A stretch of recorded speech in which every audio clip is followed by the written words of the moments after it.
Mpenzi mtazamaji, karibu sana katika uchambuzi wa fasihi, ikiwa narejelea uchambuzi wa tamthilia Bembea ya Maisha. Naitwa Fibian Muthama na hapa ni Edu TV. Na hii leo nina walimu ambao wako tayari kutupambia kipindi chetu kwenye uchambuzi wa Bembea ya Maisha. Karibuni walimu. Asante. Tuanze na upande huu. Naam. Mwalimu karibu. Asante. Jina lako unaitwa nani? Langu jina ni Mwalimu Brian Odero, mwalimu wa Kiswahili, shule ya upili ya wasichana ya Moi Kamsinga. Karibuni katika kipindi. Naam. Na mwalimu mwenzako? Hujambo mtazamaji. Naitwa Mwalimu Wekesa Wangwa, nafundisha katika shule ya upili ya Mtakatifu Luka Kimilili. Karibuni sana. Lakini kwa upande huo leo niegemea upande ule. Tutarajie kipi mwalimu? Leo tunaangalia maswali ya maudhui kurejelea tamthilia Bembea ya Maisha. Naam. Ina maana tushamkamilisha maudhui. Hatujakamilisha, yapo mengine ambayo ni kazi ya mwanafunzi, lakini tumeshughulikia kiwango kikubwa. Yale ambayo tumeshughulikia yatamfaidi mwanafunzi na kuongezea yale mengine ambayo atayapata. Kwa hiyo leo ni maswali. Naam. Tuelekeze mwalimu. Naam, vizuri tuelewe kwamba mwanafunzi atahitajika kujibu maswali, na maswali yanapotungwa vile vile huwa na maswali ya maudhui. Jambo la kwanza ni vizuri aelewe ni maswali ya aina gani ambayo huandaliwa. Kwanza kuna maswali ya insha. Mwanafunzi hupewa kauli, kisha anatakiwa kuiendeleza ama kujibu hilo swali kwa kurejelea tamthilia. Kwa hivyo maswali ambayo ni ya kueleza majibu ambayo atayatoa kiaya kwa kurejelea kauli aliyopewa, kutoa mifano mbalimbali kutoka kwa kitabu. Kisha kuna maswali ya muktadha. Yeye hupewa dondoo au sehemu ndogo tu ambayo hunukuliwa. Kisha maswali hutungwa kutokana na sehemu ile, anahitaji kujua ni sehemu ipi katika kile kitabu. Kisha angalia sehemu zote za maswali ambazo amepewa. Vile vile anapojibu maswali haya, lazima ajue kwamba kuna maswali ambayo ni funge na maswali ambayo ni wazi. Maswali ambayo ni funge, unaelekezwa idadi ya hoja unazojadili. Kwa mfano ukiambiwa jadili kwa kurejelea hoja 10, inamaanisha kwamba hoja ambazo lazima azingatie ni 10. Akieleza zaidi ya 10, zile zingine hazitaangaliwa. Kwa hivyo lazima makinike hivi kwamba majibu yake ya kwanza 10 yawe ni yale ambayo ni sahihi. Kisha kuna mengine ambayo ni wazi. Hapa hajapewa idadi ya hoja. Kila ambacho lazima afahamu ni kwamba kila alama ama kila hoja ina alama yake. Kwa hivyo akipewa swali ambalo hajaambiwa idadi ya hoja, kisha amepewa alama 10, inamaanisha kwamba kuna hoja 10 ambazo lazima adondoe. Na iwapo ni alama 20, lazima adondoe hoja 20 kwa kutolea mifano mwafaka kutoka kitabu ambacho kinarejelewa. Naam. Mwalimu umetaja kauli kama alama ni 10 na haja makinika kutaja ni ngapi. Mimi kama mtainiwa sitoweza kuweka, naweza nikaweka hoja 5 na nikaelezea kwa uzito. Sitapata alama 10. Huwezi, kwa sababu mara nyingi idadi ya hoja ni nyingi. Mwanafunzi ukieleza vizuri kama ni hoja 5, utakuwa ni alama 5 pekee utakazopewa, kwa sababu kuna mifano mingine zaidi unayohitaji kutoka kwenye kitabu. Maswali kama haya mara nyingi wale wanayoandaa wanajua kwamba kuna mifano zaidi. Kwa hiyo mwanafunzi akitaja hoja chache atakuwa amepungukiwa. Kwa hivyo kikamilifu lazima ataje hoja kulingana na alama alizopewa. Iwapo ni alama 20, kuna uwezekano kwamba majibu yale kuna zaidi ya 20. Kwa hivyo akitaja 20 hatakuwa amekamilisha yote. Kwa hivyo lazima makinike hivi kwamba idadi ya hoja anazotoa lazima azingatie alama alizopewa. Akifanya vingine atapungukiwa. Naam. Labda swali la kukuchokonoa tu mwalimu. Kwa mfano umetaja maswali ya insha na ya muktadha. Hayo ni yale ya dondoo. Naam. Kwa mfano nimetoa kauli pana urembo pana urimbo, rejelea tamthilia Bembea ya Maisha. Hilo je ni mfano wa swali la insha? Naam. Naam. Sawa kabisa. Kwa sababu umetaja maswali aina 2. Naona ututajie tuanze na lipi kisha utuelekeze mwalimu Brian. Asante. Tuanze na dondoo. Dondoo. Naam. Walimu wanapenda sana maswali ya dondoo na muktadha. Haya, tuende nalo. Kuna mfano wa swali hapa. Nitasoma. Lakini kwa nini? Kwa nini iwe ni sisi? Kwa nini? Tarudia tena. Lakini kwa nini? Kwa nini iwe ni sisi? Kwa nini? Hii ni dondoo kutoka tamthilia Bembea. Baadhi ya maswali ambayo tunaweza uliza katika dondoo hii ni kama vile swali la kwanza, eleza muktadha wa dondoo hii. Tarudia tena, eleza muktadha wa dondoo hii. Swali la pili, tambua vipengele viwili vya kimtindo alizotumia mwandishi katika dondoo hii. Tarudia tena, tambua vipengele viwili vya kimtindo alizotumia mwandishi katika dondoo hii. Swali la tatu, eleza sifa 3 za mzungumzaji wa maneno haya. Tarudia tena, eleza sifa 3 za mzungumzaji wa maneno haya. Swali la 4, taja maudhui makuu yanayojitokeza katika dondoo hii. Taja maudhui makuu yanayojitokeza katika dondoo hii. Swali la 5, kando na maudhui uliotaja hapo juu, wazungumzaji katika dondoo hii wanaibua maudhui mengine mengi. Yajadili. Kando na maudhui uliotaja hapo juu, wazungumzaji katika dondoo hii wanaibua maudhui mengi. Yajadili. Kwa hivyo tutaanza na swali la muktadha wa dondoo. Hayo yameshakuwa maswali mengi. Kwa hiyo wewe umekusudia hoja hizi kwa alama ngapi? Muktadha wa dondoo kwa kawaida ni alama 4. Lakini kuna dondoo ambazo huwa ni alama 5. Iwapo utapewa kauli mbili, kauli ya mzungumzaji wa kwanza na mzungumzaji wa pili, basi swali hilo litakuwa alama 5 kwa sababu utarejelea watu wawili. Lakini kwa kawaida muktadha huwa alama 4. Na katika swali la muktadha unahitajika kutaja anayesema maneno, anayeambiwa, wapo wapi na nini kilikuwa kimetokea. Kwa hivyo lazima uweke vipengele 4. Anayesema, anayeambiwa, mahali na nini kilikuwa kimefanyika au nini kilikuwa kimetokea. Lakini huwa tunaambia wanafunzi kwamba usiseme au usiandike pale msemaji. Kuna wale wanafunzi ambao wanaandika msemaji kisha wanaandika, alafu wanaandika anayeambiwa kisha wanaandika pale. Tunaambia wanafunzi wasifanye hivyo kwa sababu kuna yale maswali ambayo huwa si maneno ya mtu binafsi. Anaweza kuwa na nukuu maneno ya mtu. Kwa mfano anakumbuka maneno ya mtu hapo katika mawazo yake. Kwa hivyo ukisema msemaji, msemewa, hautapata.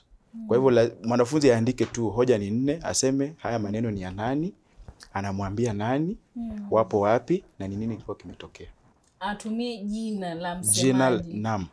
Asiandike vitu vingi, aseme tu haya ni maneno ya mtu fulani, anamwambia mtu fulani, wapo wapi na ni nini kilikuwa kimetokea.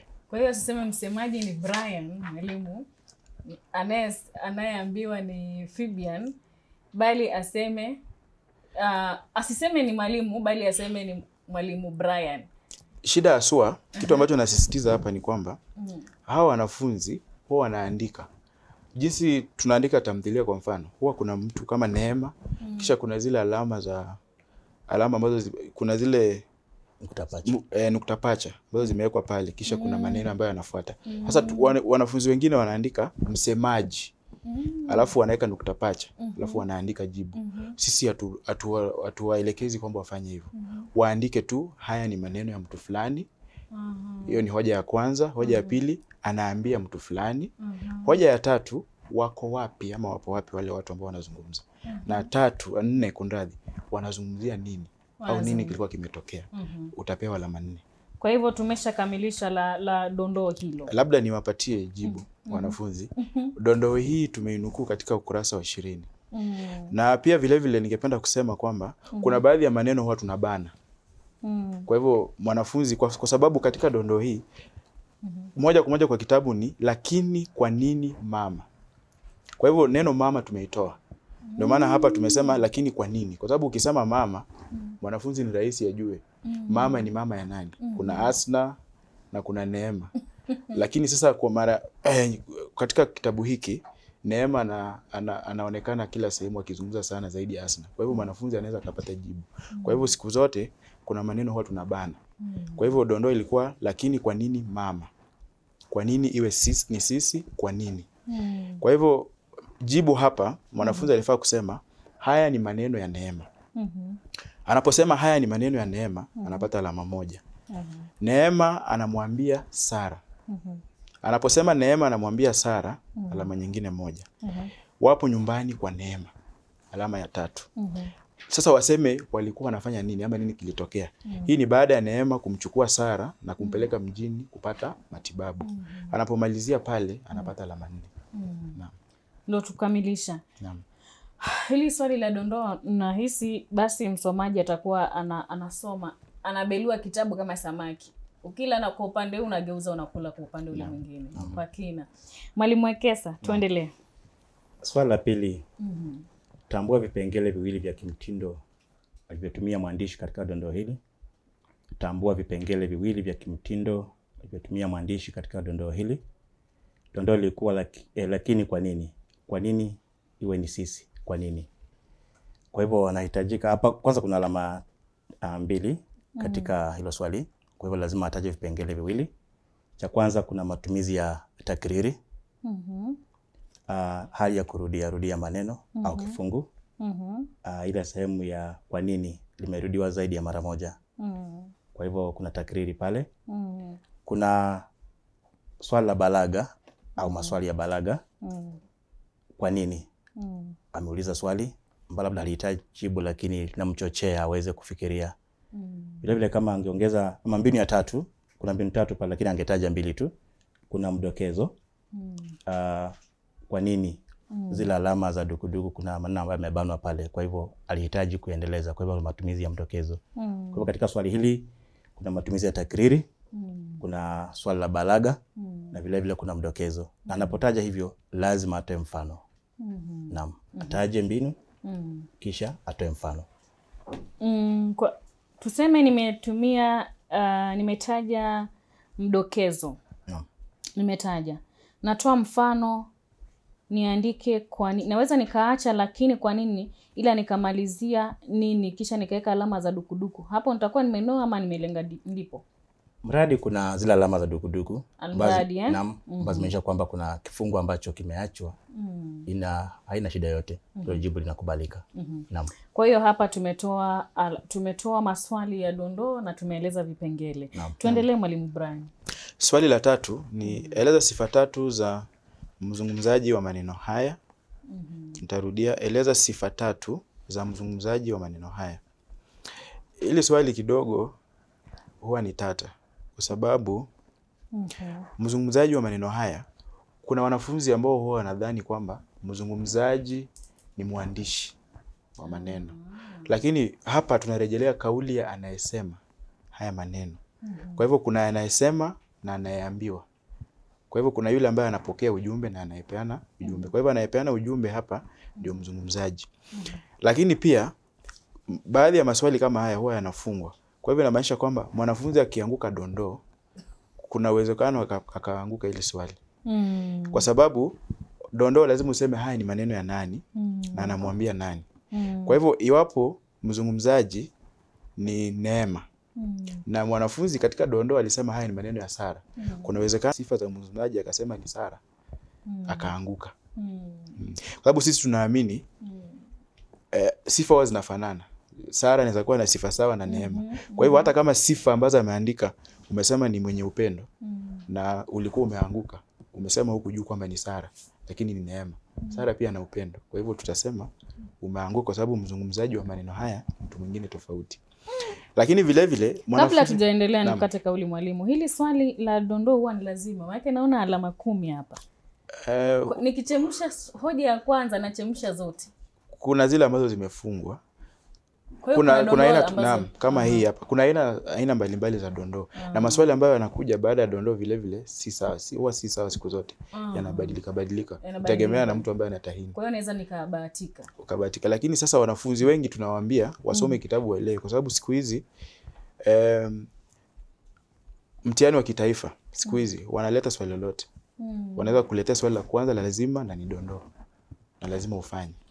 Kwa hivyo wanafunzi wajiandae tu. Na lengo kuu ni kusoma kitabu. Watahini waligundua kwamba wanafunzi hawasomi kitabu.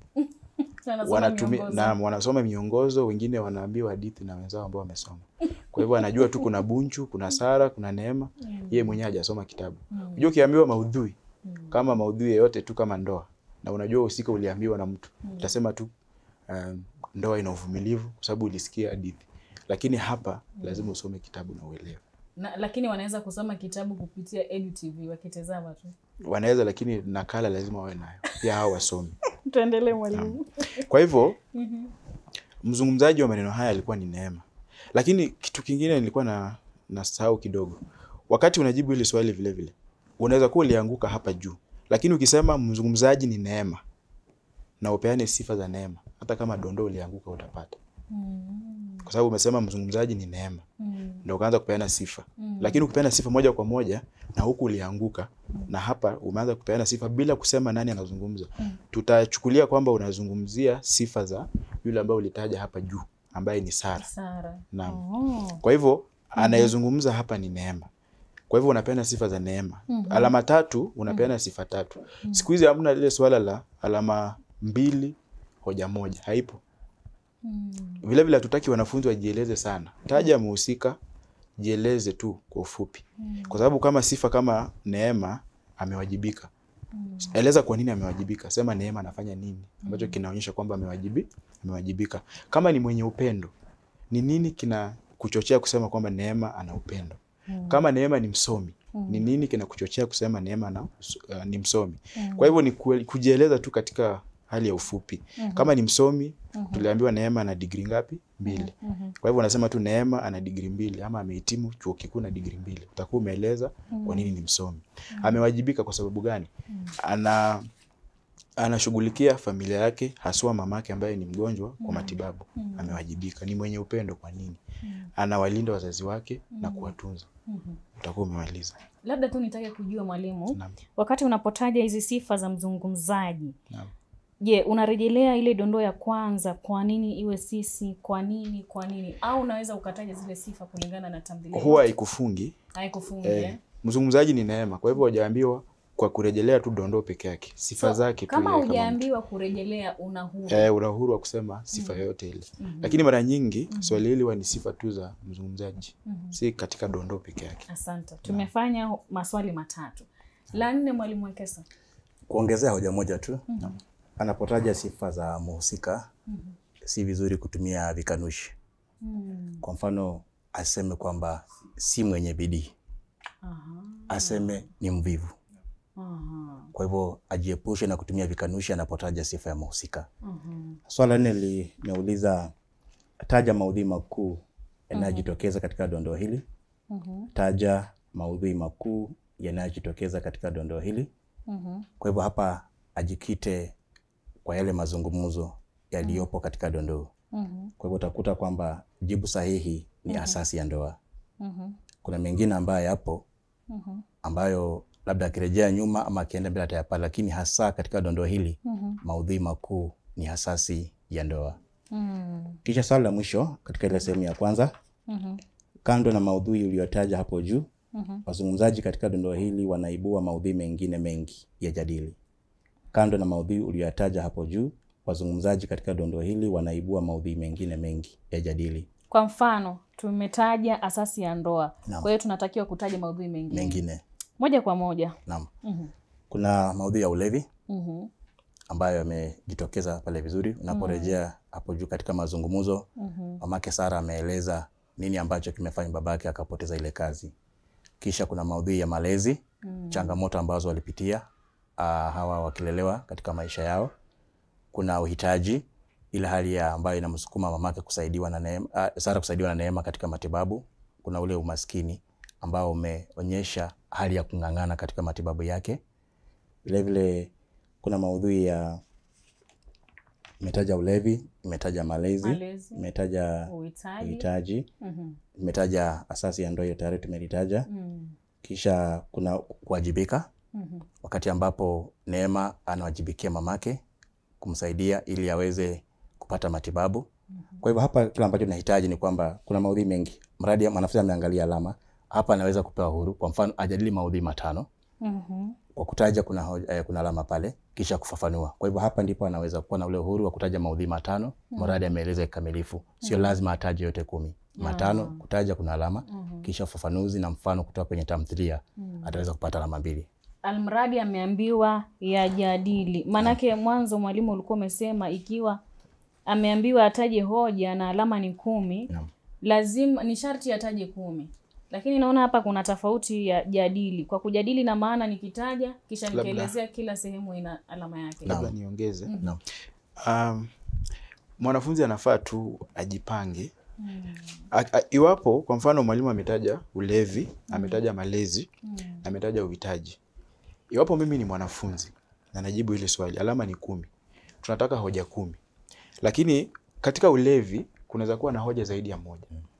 Katika malezi kuna hoja zaidi ya moja na uhitaji. Almradi una hoja 10. Kwa hivyo unaweza amua ukaandika ulevi. Baada ya kuandika ulevi, ukaanza kuandika hoja za ulevi. Kwa mfano unaweza amua uangalie athari za ulevi. Useme kama Yona anaingilia ulevi, anakumbatia ulevi baada ya misukosuko katika ndoa. Hali hii inachangia nini? Pili, hela ambazo anatumiwa Yona na Neema zinaishia wapi? Katika ulevi. Kwa hivyo unataja yale maudhui na unaeleza. Kwa hivyo unaweza pata ulevi kuna hoja 3. Malezi umepeana hoja 4. 3, 4 hizo ni 7. Uhitaji umepeana hoja 3. Hizo ni 10. Utapata alama zote. Almradi yale maudhui ambayo unazungumzia yanajitokeza katika hii dondoo. Utapata alama. Nafikiri kufikia hapo tumekamilisha swali la dondoo. Ambalo lina hoja hizi 5, alama 10. Zote tumezishughulikia. Tuendelee mbele katika swali la pili, Mwalimu Wekesa. Naam, mfano wa swali la pili ni swali la insha. Ama la kujieleza kwa kina. Hapa haunukuu kipengele maalum kutoka kwenye kitabu, lakini unapeana swali ambalo linarejelea kauli kurejelea kitabu chote. Mfano wa swali ni hii: eleza jinsi mwandishi alivyoibua maudhui yafuatayo katika tamthilia Bembea ya Maisha. Eleza jinsi mwandishi alivyoibua maudhui yafuatayo katika tamthilia ya Bembea ya Maisha. Kwanza, migogoro. Pili, umaskini au hitaji. Kwanza, migogoro. Pili, umaskini au hitaji. Labda kabla kuendelea, ni muhimu kuelewa kwamba swali hili lina vipengele viwili. Kuna migogoro, kisha kuna umaskini na uhitaji. Kisha alama ambazo zimetengwa ni 20. Kwa hivyo mwanafunzi aelewe kwamba kuna vitahiniwa viwili na vyote avishughulikie kwa njia iliyo sawa. Hivi kwamba asiegemee migogoro pekee, tutataja hoja 15, kisha kwa lile swali lingine ataje hoja chache. Kwa hivyo ajue kwamba hivi vipengele viwili, kila kipengele kina alama 10. Kwa hivyo ashughulikie kwa njia ambayo ni sawa. Asiegemee upande moja kisha apuuze upande mwingine. Lakini mwalimu, hizi hoja ni 2. Alama ni 20. Haijasema kwamba migogoro tufanye 10, japokuwa ni kawaida kwa sababu hoja ni 2. Lakini iwapo mimi ni mwanafunzi na nina hoja kama za migogoro 15 kwa mfano, na kwa umaskini nina 5, nimekuwa nimetimiza 20. Sasa huu ndio muhimu wa uelekezaji. Kwamba mara nyingi huenda ameelewa upande moja zaidi ya mwingine. Lakini mitihani ina matakwa yake, ina matarajio yake. Na hivi akielekezwa atajua ni vipi ataweza kuokoa ama kuzoa alama nyingi katika mitihani. Jinsi nimeeleza kwa ule mtazamo wa kawaida ni sawa. Lakini jinsi mitihani inavyoandaliwa na mwongozo wa kusahihisha unavyoandaliwa, kwamba lazima ashughulikie kwa njia ambayo ni sawa. Kwa swali hili mwanafunzi alihitaji kutenga hoja 10 kwa sehemu ya kwanza, kisha hoja 10 kwa sehemu ya pili. Akiegemea upande moja ni upungufu. Lakini hata kama ni upungufu, nitakuwa hapo nimekosa. Hapo nitakuwa naonewa. Hujaonewa, umetenda sawa kulingana jinsi unavyofikiria, lakini sio jinsi mtahini anavyofikiria. Naam. Kwa hiyo kwa kutaja tu aina ya migogoro kama hiyo 10, nipe hizo hoja 10. Naam, labda nianze kwa kutaja upande wa migogoro. Jambo la kwanza, kuna aina 3 kuu za migogoro katika tamthilia. Kuna migogoro ya kijamii, kuna migogoro ya nafsi, kisha kuna migogoro baina ya wahusika. Kwa hivyo akitaja hivi angeweza kutoa mifano 3 au 4 mradi amefikisha hoja 10. Kwa mfano katika migogoro ya kijamii, Yona anasema kwamba fimbo ya mzazi huridhisha mtoto wa kwanza. Kisha Sara anashikilia kwamba huyu mtoto wa kwanza lazima awe mtoto wa kiume. Kwa hivyo tayari kuna ule mtafaruku kimawazo kati ya hao wahusika wawili. Kisha hoja nyingine, lakini anadai kuwa watoto wa sasa wamekengeuka. Watu wameacha mila na desturi za jamii. Kwa hivyo yeye anaona kwamba watoto wa kisasa wameshikilia mila ama wanafanya mambo kwa njia ya kisasa na kupuuza mambo yao ya jadi. Kwa hivyo hiyo ni migogoro ya kijamii. Jinsi watu wamefanya mambo na jinsi wengine wanavyoona kwamba sivyo.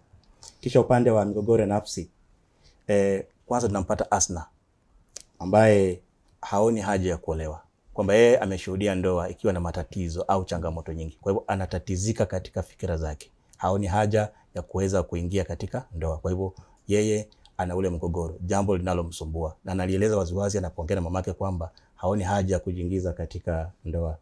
Vile vile Sara anahukumika na kwamba anamtatiza Neema kwa shughuli ya kimatibabu, kwamba vinginevyo alikuwa jukumu la nani? La Neema kumshughulikia kimatibabu, lakini amewajibika kama mtoto ili aweze kumlea mzazi wake.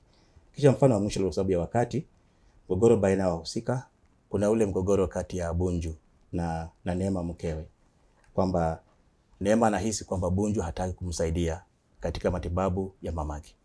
Kwa hivyo kuna ile hali ya kuzozana kati ya wanajamii. Kwa mwanafunzi akitaja kwanza aina za migogoro katika kitabu, kisha aweze kutoa mifano kutoka kwa kila sehemu, hatuwezi kumhini alama yote. Naam. Mwalimu Wekesa, ulikuwa umetaja maswali mawili hapa. Kwa hili swali la pili, hoja niseme tumeshughulikia migogoro. La pili ni lipi kwako Mwalimu Brian? La pili ni umaskini au uhitaji. Na umaskini ni ulemavu wa kukosa katika jamii. Sasa katika ile swali kama tu ile ya migogoro, mwanafunzi anafaa kwanza aandike umaskini au uhitaji, kisha aende kwenye kitabu aangalie jinsi hoja hizi zinavyojitokeza. Labda nitampatia mifano miwili, kisha mwanafunzi atashughulikia yale mengine kwa kutegemea kitabu. Kijijini kwa kina Sara umaskini upo kulinganisha na mjini. Ndio maana Sara anapelekwa mjini kupata matibabu, kwa sababu kijijini hamna maendeleo. Kwa hivyo ni uhitaji au umaskini. Asna ni maskini kwa sababu amesoma lakini hana kazi. Kuna umaskini pale, na umaskini ni uhitaji. Tunaambiwa kwamba chumba alichokuwa akiishi ndani ni chumba si cha hadhi, kwa hivyo kuna umaskini pale. Kwa hivyo jambo la kimsingi ni kwamba mwanafunzi atafute wahusika na aonyeshe jinsi hao wahusika wanavyoleta maudhui ya umaskini. Asijieleze sana, ajieleze kwa ufupi tu, bora ataje wahusika na aonyeshe jinsi umaskini unavyojitokeza. Nadhani atakuwa kwa sawa. Nimependa hii kauli mwalimu ya uhitaji. Uhitaji, ninavyohisi mimi, umaskini si kule kukosa pesa. Naam. Nahisi kuna umaskini mwingine, kwa mfano vile umerejelea Asna. Umaskini wake unajitokeza, ila uhitaji nafikiri ndio zaidi. Naam. Kwa Asna. Kwa hiyo mwanafunzi anavyotakiwa kuzingatia umaskini, sio lazima akasema ukosaji wa pesa, kwa sababu hizo alama 10 ni nyingi. Tukirejelea tu kukosa pesa. Pengine kama una kauli zaidi Mwalimu Wekesa. Kwa umaskini labda kuwapa tu wanafunzi maswali mengi, sababu haya ni maswali ambayo yanahitaji mwanafunzi tumewaelekeza jinsi ya kuyashughulikia. Labda ni kumuongeza tu maswali mengine. Kwa mfano, naweza pata maswali kama haya katika mitihani, na jinsi ya kuyashughulikia ni jinsi tumetoa mwelekeo hapa hivi. Swali kama hili la akufaaye kwa rafiki ndiye rafiki. Hakiki ukweli wa kauli hii ukirejelea tamthilia ya Pembe ya Maisha. Akufaaye kwa rafiki ndiye rafiki. Hakiki ukweli wa kauli hii ukirejelea tamthilia ya Pembe ya Maisha. Naweza kupata swali kama hili. Kwa hivyo hii ni swala insha, anaeleza hoja baada ya nyingine kiaya. Mfano mwingine wa swali, jifya moja haliinjiki chungu. Methali hii inaafiki tamthilia ya Pembe ya Maisha kwa njia mbalimbali. Jadili. Jifya moja haliinjiki chungu. Methali hii inaafiki tamthilia ya Pembe ya Maisha kwa njia mbalimbali. Jadili. Kisha swali la mwisho labda kwa leo, ni dondoo ama ni sehemu ambayo imenukuliwa kutoka kwenye kitabu. Alama za dukuduku. Sawa na watoto wachezeao bembea, tumeicheza na tungali tunaicheza sehemu yetu kwa zamu. Haidhuru iwe ya kamba au chuma. Muhimu ni kwamba tumeshirikiana kusukumana kwenye bembea yetu ya maisha. Upo wakati inakuwa raha tele, na upo wakati inakatika na kutubwaga. Hiyo ndiyo raha ya maisha. Anaweza kapewa sehemu hii ya dondoo. Kisha maswali yanafuata. Kwa hivyo muhimu ni mwanafunzi aelewe hii sehemu imetoka wapi kwenye kitabu. Kisha ajue kwamba swali anatarajia la kwanza ni kueleza muktadha wa dondoo. Kisha ataulizwa mbinu au tamadhali ambazo zimetumika au mtindo ambao umetumika pale. Huenda pia akaulizwa kutaja sifa za mhusika na vile vile maudhui. Kwa hivyo lengo ama muhimu hasa kwa mwanafunzi ni kusoma kitabu, aweze kukielewa, aweze kujua husika, aweze kujua, kwa sababu huwezi kujibu maudhui bila kurejelewa husika. Kwa maswali haya yanahusiana. Naam. Na nimependa hiyo kauli unavyosema swali linajibiwa kwa kimtindo wa insha, alafu ukasema aya kwa aya. Nilikuwa nafikiri unaandika kama insha, lakini ni vizuri umetufafanulia. Ningependa tuendelee, lakini tena muda unatupa kisogo. Mtazamaji, ukiwa shambani unaitwa mpunga, ukivunwa unaitwa mchele, ukipakuliwa basi unaitwa wali. Na hapa tunakupakulia bembea ya maisha. Imefika ule wakati wa kufungasha virago vyetu, akiwa ni mwalimu Brian na mwalimu Wekesa ambaye tumekuwa naye. Asante sana kwa nasi kufikia mwisho. Naitwa Fibian Muthama, endelea kutizama Edu TV. Kwa heri ya kuonana.